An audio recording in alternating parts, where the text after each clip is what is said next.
Morning holds its breath over the lake, and the air is clean enough to sting. He parks by the service road where the gravel still remembers his old tires, where a younger him once arrived late and loud. Today Dan arrives early and silent. 5 years without a drink, a decade with the weight of a single sentence ringing in him like a church bell at midnight. You're dead to me. He lifts the wooden keepsake box from the passenger seat.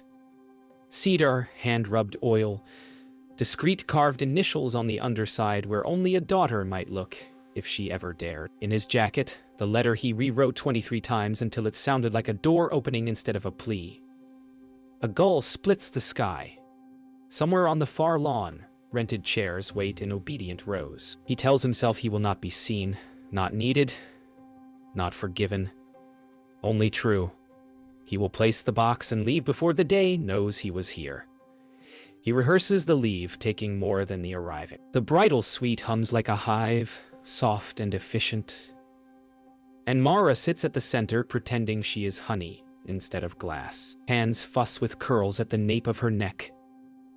Someone pins the veil and calls her beautiful, as if the word were a comb to smooth every strand of history. At 27, Mara has learned to keep her face level when the old ache rises. The scar above her right brow remembers before she does. The mirror gives her the woman she's promised to be. But in its silver, a second reflection floats. A teenage passenger, breath fogging a truck window, the road a ribbon he forgot to hold. Any fathers walking you? The stylist asks, aimless as weather. The room freezes and thaws. Tom, she says. Steady. The syllable lands like a folded napkin. Please, don't ask again. The hum returns, smaller. Somewhere, a cedar scent she imagines only. In a side room haunted by tuxedo plastic and the starch of new collars, Caleb fumbles with a cufflink as if it were a riddle the day might solve for him. Evan tries to help and manages to drop it. Both laugh too quickly. Caleb, 29, carries warmth like good bread. He breaks it and offers half. Evan, 23, wears loyalty like a shirt inside out, seems showing. The small talk, boaties, weather, playlist, limps along until Evan mentions a truck by the service road, like the old one. Silence stops on a dime. Are you sure? Caleb asks, voice low. Evan isn't sure of anything except the way a father's shadow can stretch, even at noon. He thinks of Mara's steadiness, the scar that looks gentle until you know where it came from. Don't tell her yet, he says, then feels the cowardice of it all over his skin. Caleb nods, not agreeing, just see. Elena moves through the reception tent like a weather front, measured, inevitable, ordering small storms into prettier skies. The gift table is an afterthought until it isn't. The cedar box is not remarkable to anyone but a woman who once watched a man shape wood as if it could shape him back. Her breath misfires. She recognizes the quiet of the finish, the dovetail insistence, the way the grain has been asked, not forced, to lie still. She lifts it and checks the underside, not meaning to betray herself and doing it anyway. The small W stares up. 20 years of anger fold, refold, become smaller papers you can still cut your fingers on. Tom approaches, sensing the drop in pressure. Beautiful piece, he says. It's his. She answers, voice composed like a table setting. He hears the crack under the china. The first look room is small and painted with clean light, as if the walls had been rinsed in milk. Mara enters on quiet soles, half smile ready for the photographer who hasn't yet arrived. The cedar box waits like a patient animal. She sees the envelope before she feels anything else. Her name, Mara, in block letters she used to copy on school forms. The old tide rises. She does not cry. She does not read. She lifts the envelope, hears the paper speak its dry syllable, and hides it in the interior pocket sewn into the robe for lipstick and courage. The box stays open, lid leaning back as if listening. She closes it gently, palm flat, as if blessing a child she doesn't trust herself to hold. Lauder, she promises no one. The promise fits in her mouth like a pebble, cold and honest. Outside, music checks its microphones. Inside, her heart checks its brakes. Memory doesn't knock. It drags you by the sleeve. 15-year-old Mara presses her forehead to a cool passenger window, counting mailboxes like mile markers out of a test she hasn't studied for. Dan, 40 then, and trying too hard to sound casual, promises burgers and a new start. The words jangle like quarters in a jar. There's music he turns up to cover silence, and there's the silence that grows anyway. The truck is a room with 4 moving walls and one small future inside it. Mara will learn later that some nights swallow a decade. Headlights flare. Dan glances left for a fraction too long. Just long enough for gravel to skate under the tire, for a wooden post to appear like a thin tree from nowhere. The impact is not loud, only wrong. She tastes iron and air. A clean line opens above her brow. Blood warms her eye like a tear that forgot its place. "I'm fine," she says, because she is a daughter. Courtrooms have a smell like paper kept under a hot lamp. Mara sits between a guardian ad litem and Elena, who holds herself like a bridge no one asked to stand on. Dan's name is said the way mechanics say a part that failed. The judge reads numbers and statutes and a risk calculus that will turn into new addresses and fewer weekends. Dan keeps his eyes on the wood grain of the defense table, as if a better father might be sanded out of it. When the ruling comes, it's not thunder. It's a door clicking once. Elena exhales like someone who finally put down a heavy pan from the stove, and still her wrists tremble. Mara looks for someone to be happy or furious enough to tell her what to feel. Receives only the hush that follows a broken hymn. Outside, a newspaper vending machine thumps shut. Inside, the clerk stamps a form and the future rearranges its furniture. On Mara's 20th birthday, the candlelight makes everyone look kinder, except the phone in her hand. She steps onto a back porch where moths write their unreadable letters against the bulb. She has rehearsed this message a dozen times, and none of them fit. The last 5 years have been a collage of near contacts, a missed call, a holiday card without a return address, a text that says, "Thinking of you," and then a new number. The voicemail tone is a starting pistol. "You're dead to me," she says. And the words feel at once like armor and a self-inflicted bruise. She expects the sky to change, for something outside to mirror the break inside. But the moths keep time and the neighbor's dog keeps barking at an old invisible offense. She hangs up and leans into the railing until the wood ribs her. In her pocket, a matchbook from a bar she didn't enter. She crushes it anyway. Dan's first year sober sounds like a house settling at night, small pops and groans as the new shape learns itself. Mornings begin with coffee, black enough to scare off ghosts, and end with hands that have built something visible. The chip on his nightstand is round as a moon he can touch. He turns it between his fingers when the old thirst says it could teach him to forget again. Instead, he writes, every week at first, then on her birthdays, then on the days he knows are hard. Finals, holidays, the anniversary of a mailbox that became a story they don't tell. He writes apologies without the word sorry, because the word had worn a rut. He writes the promises he can keep.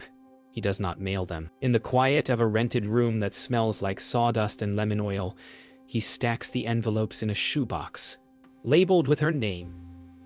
He has not said aloud all week. Elena keeps the tuition receipt in a folder labeled household, as if semantics could make it ordinary. The registrar had called with that strained politeness money gives people, and Elena had felt the floor tilt.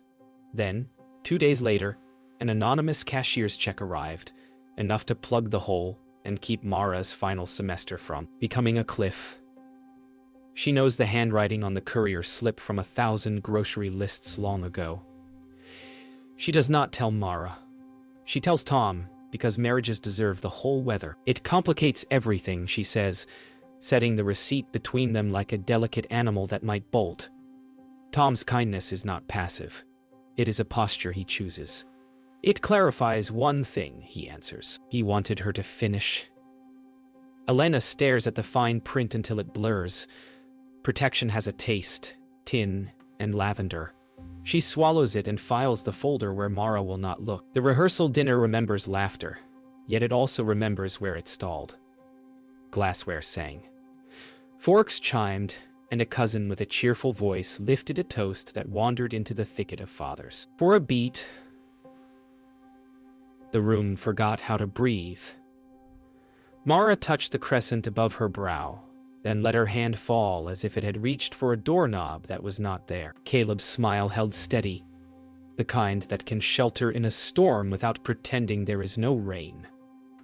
Elena's jaw set in a line learned from years of holding a family upright, while Tom's hand found the back of Mara's chair, a small anchor.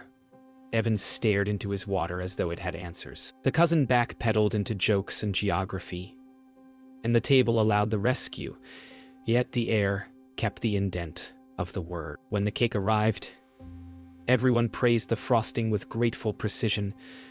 A treaty signed in sugar, the unspoken still humming under the tablecloth. Morning returns like a teacher who knows everyone's first and last name. In the quiet before portraits, Caleb finds Mara in the hall, where a window makes a square of lake light on the floor. He speaks with the care of someone who understands that advice is a tool, not a weapon. Read it now, he suggests, not because the day requires tidy feelings, but because vows deserve a clean place to stand. Mara turns the envelope over in her palm, the paper warmer from her skin, and says she will not be rushed by ghosts.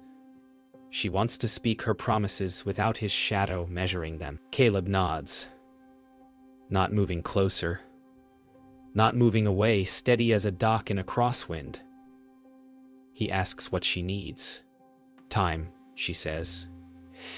And the word settles like a coin into a jar, plain and heavy. They stand there until the distant thump of bass from a sound check reminds them that the world has a schedule. Far from the floral arch and the lists taped to clipboards, Dan keeps company with the overlook where the lake gathers its thoughts. He has rehearsed an apology until the words feel like polished stones, ready to skip, certain to sink. He tries again without the script, asking the water to witness a plainer truth, that he is not owed a place, that he will not reach for one.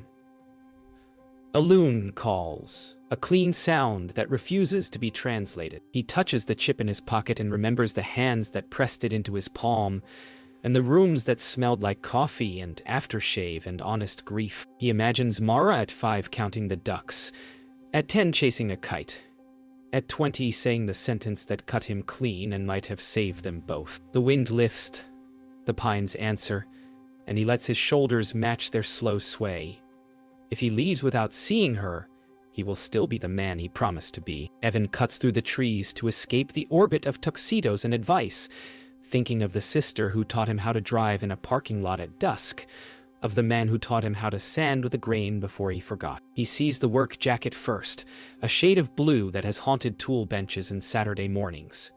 Dan turns at the sound of twig and shoe, and names Evan with his eyes before his mouth catches up.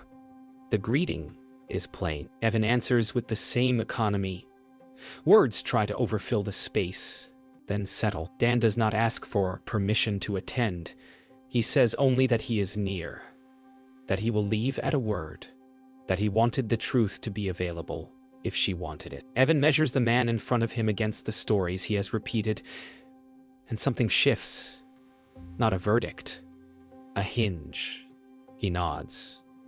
I will tell her you are here, he says, and means it. Elena finds herself alone with the box, as if the day had arranged an exam.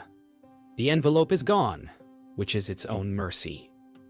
Still, the sight of the cedar lifts a heat through her that feels like standing too close to a stove. In a catering prep space, she opens a drawer and finds a candle and a long match meant for centerpieces.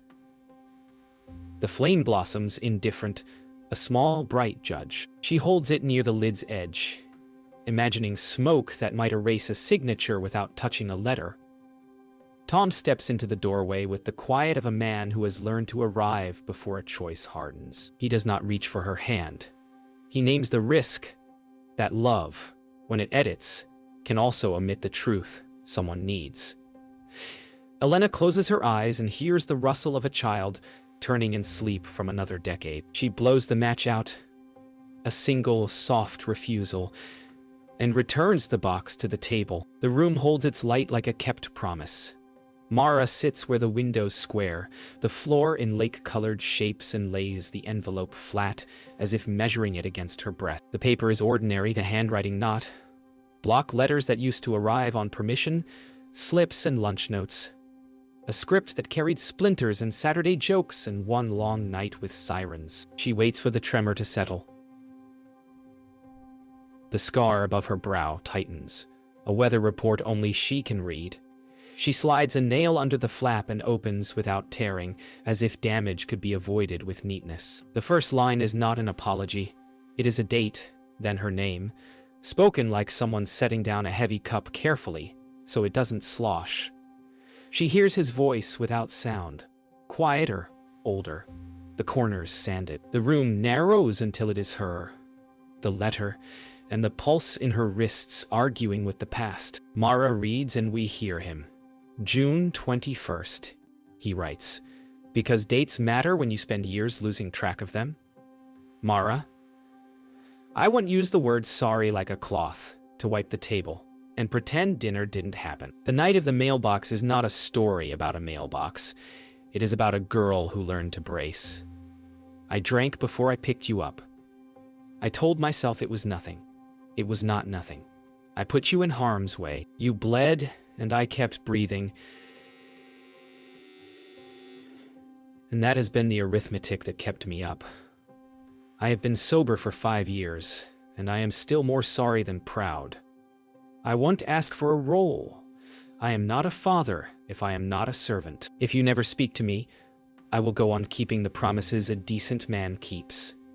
To do no more harm, to tell the truth, to stay sober, to love you at a distance that doesn't burn. Midway through, a thinner sheet slides loose, photocopies of checks with her university's crest, and a courier slip in the block print she can read from across a room. The letter names the semester, the registrar's call, the amount that bridged a breaking.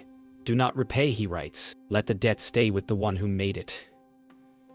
He tells her he gave it without a return address because gifts with strings are snares, and he had built enough of those. Her jaw sets, not in anger, but to keep from shattering into gratitude and rage at the same time. She hears Elena's voice in old kitchens and imagines the folder labeled household, the way protection can taste like tin. He does not defend himself. He describes a part-time job he took, the weeks he ate what was cheap and simple, the pride of seeing a balance go to zero. She breathes, a slow inventory.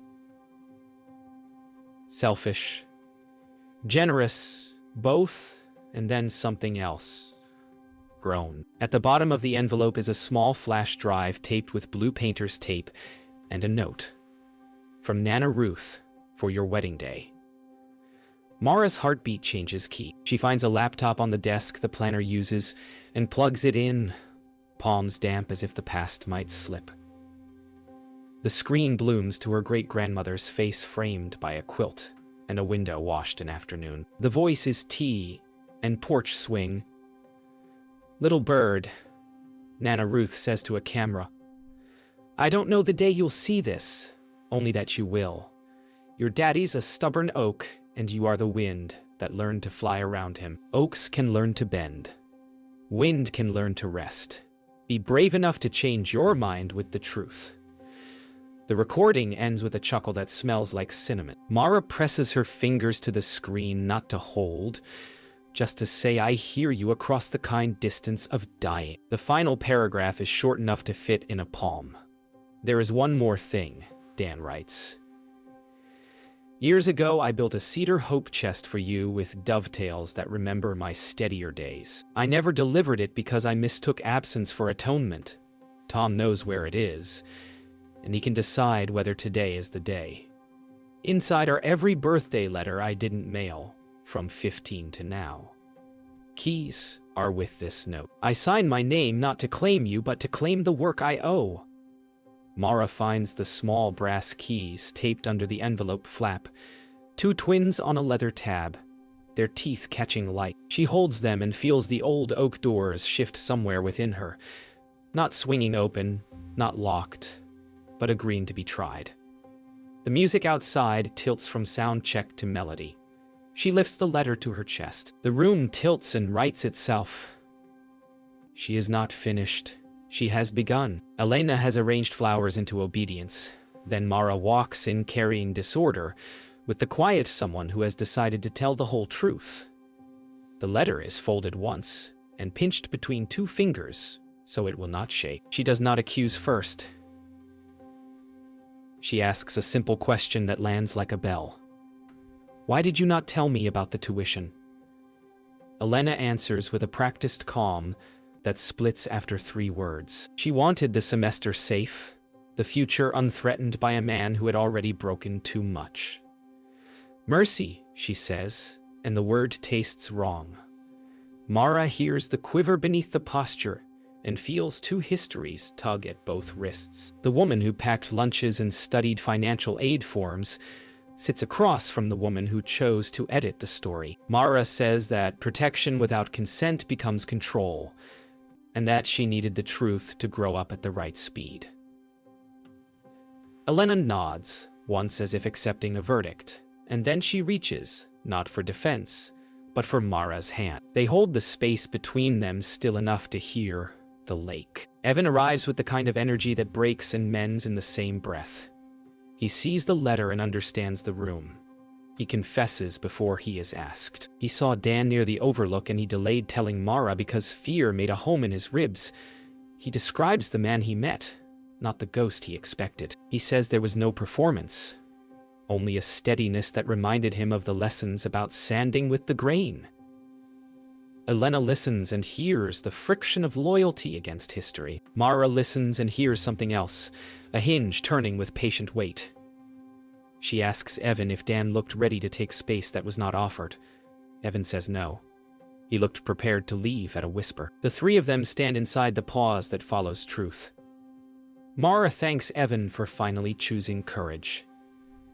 Elena lays her palm on Evan's shoulder and lets the new alignment find itself. Outside, the string lights switch off and on as someone tests the circuit, a small rehearsal for the larger current. Caleb finds Mara by the service hallway where trays pass and voices braid.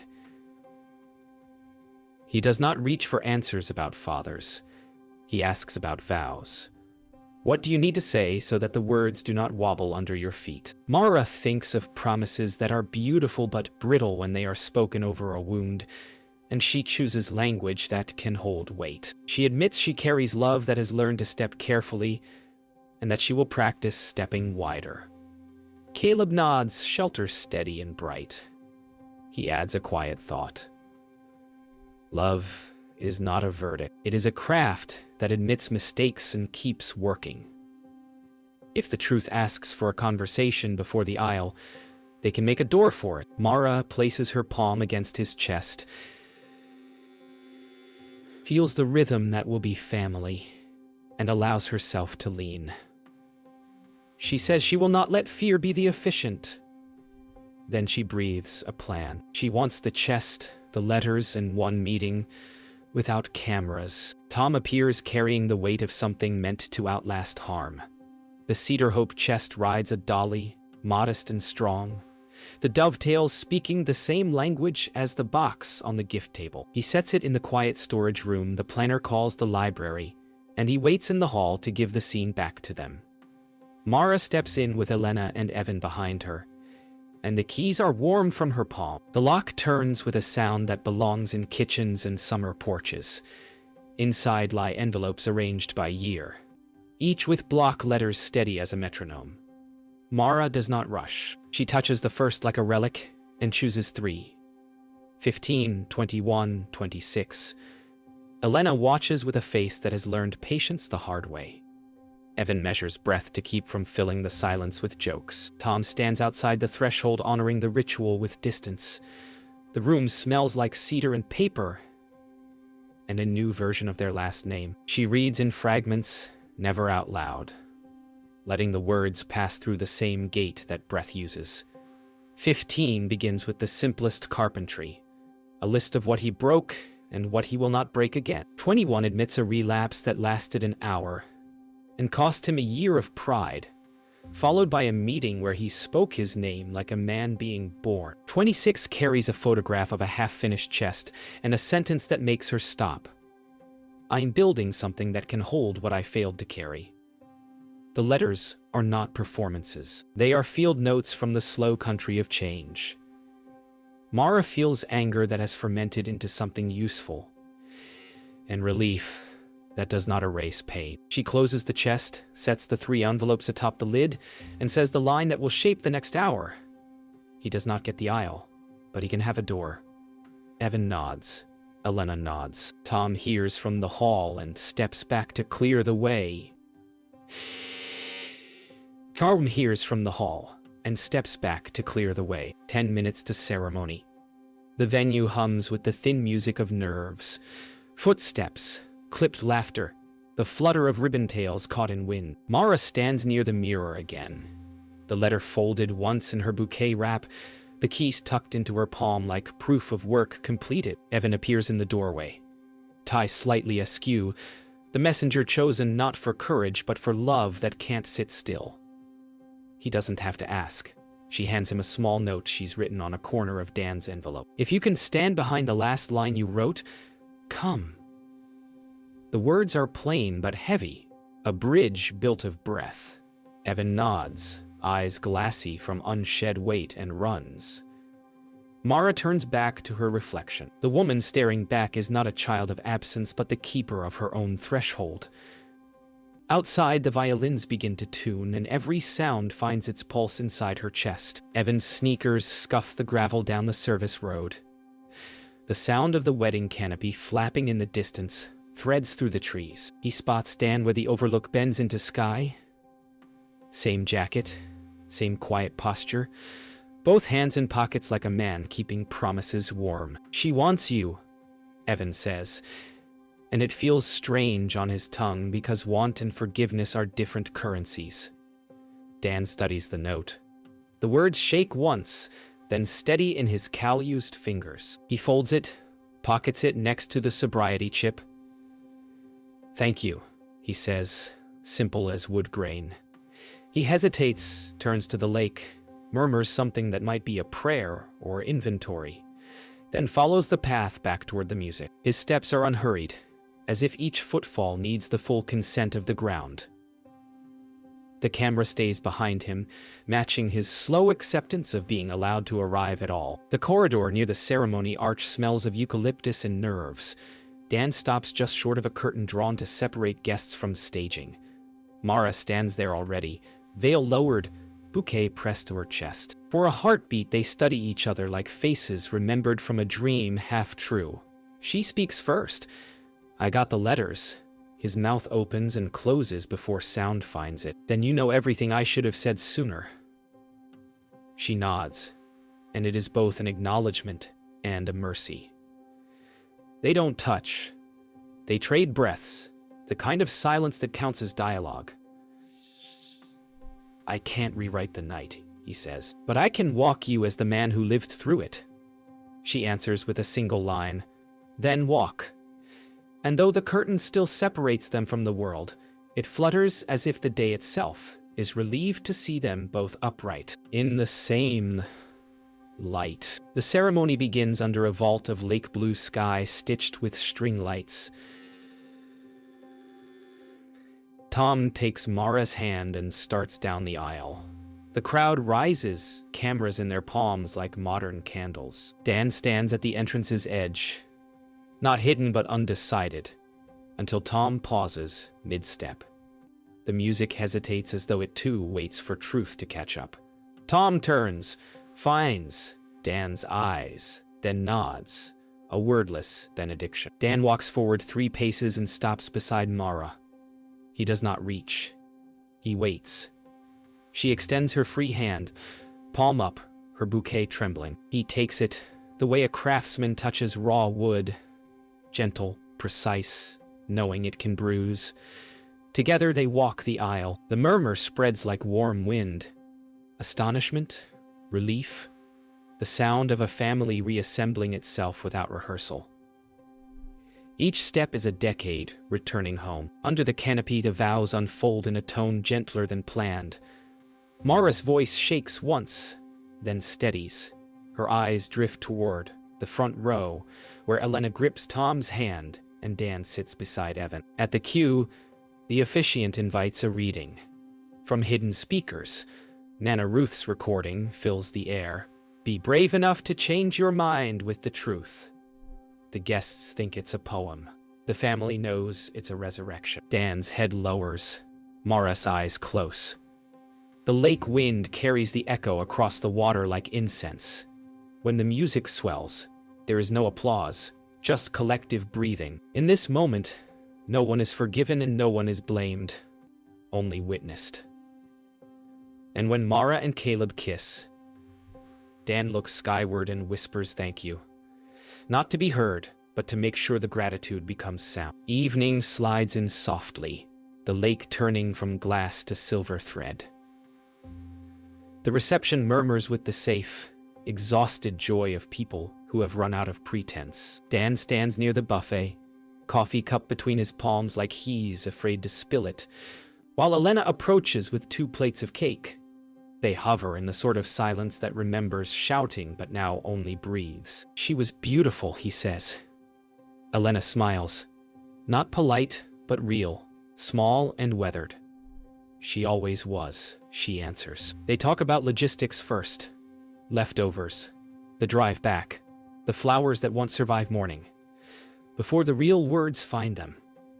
Thank you for keeping her whole, he says. Thank you for giving her room to grow, she replies. They don't hug, but their shoulders ease in synchrony.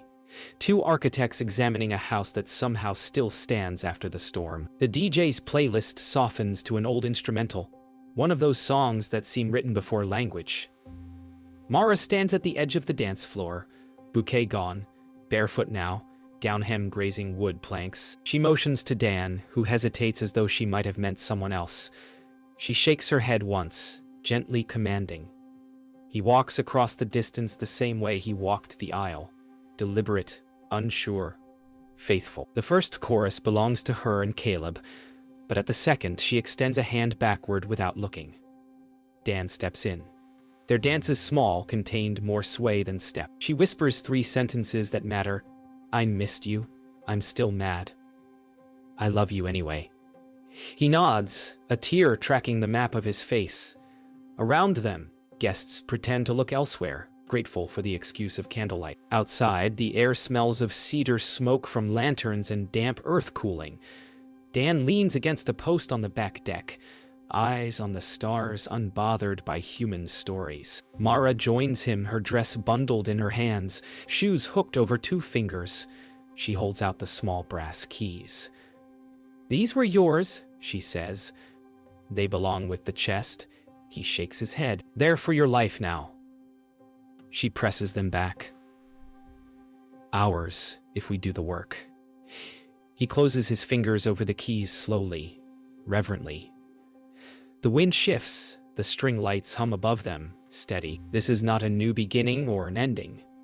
It is the quiet stretch of road between, the place where you decide, 1 mile at a time, to keep driving together. Caleb finds them later near the dock, where the photographer waits with a camera that sees more than it says. Mara insists Dan stand between her and Elena. The symmetry, finally possible. Elena jokes about angles, Tom straightens jackets, and Evan slips into frame, uninvited, but welcome. Flash. A single image captures what a decade could not. 5 faces, not smiling in unison but open. Light, reflecting where it used to hide. The photographer reviews the shot, nods. That's the one. It will end up framed in both homes. One over a mantel, one above a workbench. Dan looks down at his hands, still smelling faintly of cedar and champagne, and understands that the work is not to hold on, but to keep shaping. Months later, morning light finds Dan on a new porch, hammer in hand. The boards smell of fresh cedar, the air of coffee. Inside, Caleb and Mara laugh over a crooked picture frame. The house is small but honest, every nail driven straight. He doesn't stay long, just enough to fix a squeak on the step and sip one mug of coffee too strong. Before he leaves, Mara hugs him without ceremony. "You built this," she says. "You filled it," he replies. The scar above her brow catches the sunlight and flashes like a seam stitched with gold. As he drives away, the lake appears in his mirror. Not haunting, not holy, simply home.